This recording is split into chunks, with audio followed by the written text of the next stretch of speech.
నమస్తే, welcome to BCN news. నేను విజయలక్ష్మి. ముందుగా ముఖ్యాంశాలు.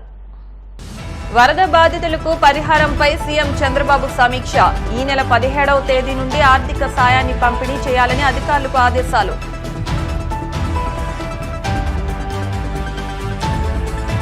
బంగాళాఖాతంలో అల్పపీడనం. రానున్న 24 గంటల్లో ఉత్తర కోస్తాలో పలుచోట్ల, రాయలసీమ, దక్షిణ కోస్తాలో మోస్తారు వర్షాలు కురిసే అవకాశం.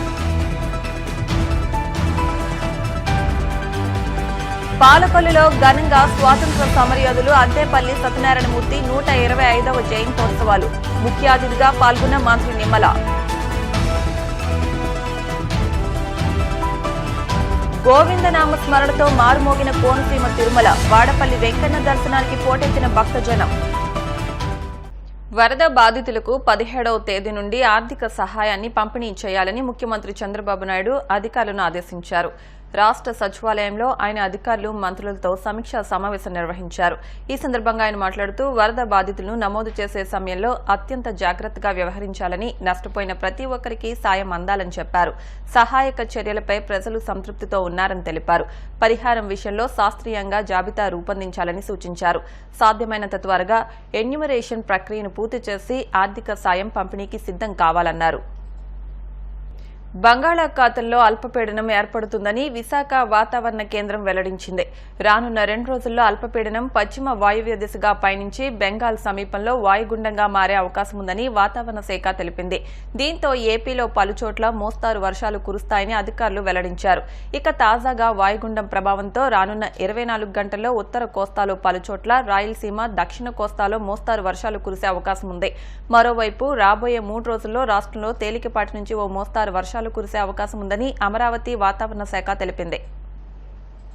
ధర్మారావు ఫౌండేషన్ పాలకొల్లు వారి ఆధ్వర్యంలో స్వాతంత్ర సమరయోధులు అద్దేపల్లి సత్యనారాయణమూర్తి 125వ జయంతోత్సవాలు స్థానిక ASNM జూనియర్ కళాశాలలో ఘనంగా నిర్వహించారు.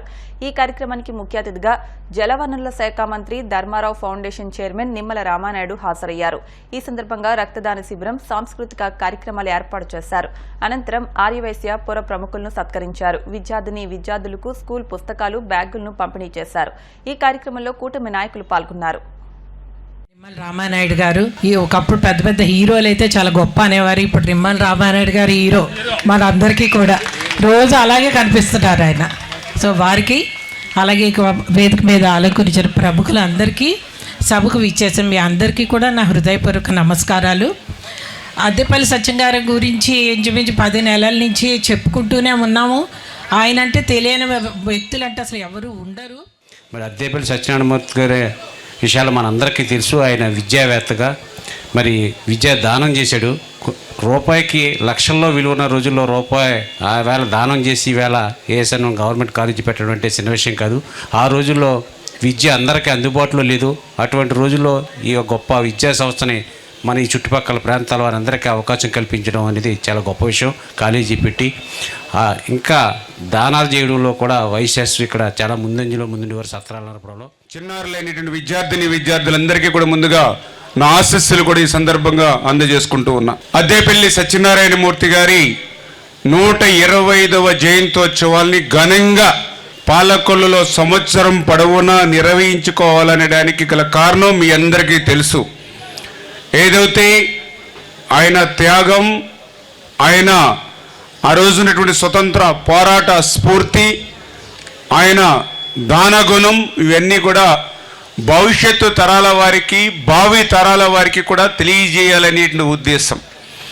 ఎందుకంటే ఆ రోజు యొక్క పాలకొల్లు మున్సిపల్ చైర్మన్గా అద్దేపల్లి సత్యనారాయణమూర్తి గారు ఉన్నప్పుడు బ్రిటిష్ ప్రభుత్వానికి వ్యతిరేకంగా మున్సిపల్ కౌన్సిల్లో తీర్మానం చేస్తే తమ కౌన్సిలే మనుగడ ఉండదని తెలిసినా కూడా పదవి కంటే స్వతంత్రం ముఖ్యం, పదవి కంటే నా దేశం ముఖ్యమనేటువంటి ఆలోచనతో బ్రిటిష్ వాళ్ళకి వ్యతిరేకంగా పదవిని సైతం తృణప్రాయంగా తీసేసి మున్సిపల్ కౌన్సిల్లో మరి ఆ రోజు బ్రిటిష్ వారికి వ్యతిరేకంగా తీర్మానం చేశారని అంటే ఆయన యొక్క గొప్పతనానికి అదొక ఉదాహరణ.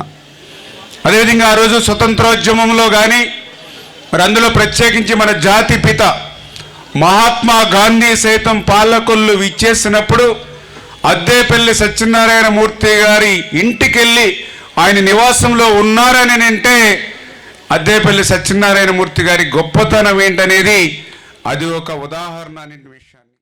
కోనసీమ తిరుమలగా వర్ధిల్లుతున్న వాడపల్లి శ్రీ వెంకటేశ్వర స్వామి ఆలయం భక్తులతో కిటకిటలాడుతోంది. శనివారం స్వామికి ప్రీతికరమైన రోజు సందర్భంగా ఆలయంలో ప్రత్యేక పూజలు నిర్వహించారు. ఈ మేరకు ఆలయ చైర్మన్ రుద్రరాజు రమేష్ రాజు భక్తుల కోసం చేసిన ఏర్పాట్లను పర్యవేక్షిస్తున్నారు. స్వామి దర్శనానికి వచ్చిన భక్తులకు ఎలాంటి ఇబ్బందులు తలెత్తకుండా ప్రత్యేక ఏర్పాట్లు చేసినట్టు తెలిపారు. భక్తులు అధిక సంఖ్యలో హాజరై స్వామిని దర్శించుకుని మొక్కులు చెల్లించుకున్నారు.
అంబేద్కర్ కోనసీమ జిల్లాలోని ప్రముఖ పుణ్యక్షేత్రం ఐనవిల్లి విఘ్నేశ్వర స్వామివారిని కేంద్ర సహాయ మంత్రి భూపతిరాజు శ్రీనివాస్ వర్మ దర్శించుకున్నారు. వీరికి ఆలయ మర్యాదలతో అధికారులు అర్చకులు ఘన స్వాగతం పలికారు. ఈ సందర్భంగా ఆయన స్వామివారిని దర్శించుకుని ప్రత్యేక పూజలు నిర్వహించారు. అనంతరం ఆలయంలో నిర్వహించే శ్రీ లక్ష్మీ గణపతి హోమంలో సతీ సమేతంగా పాల్గొన్నారు.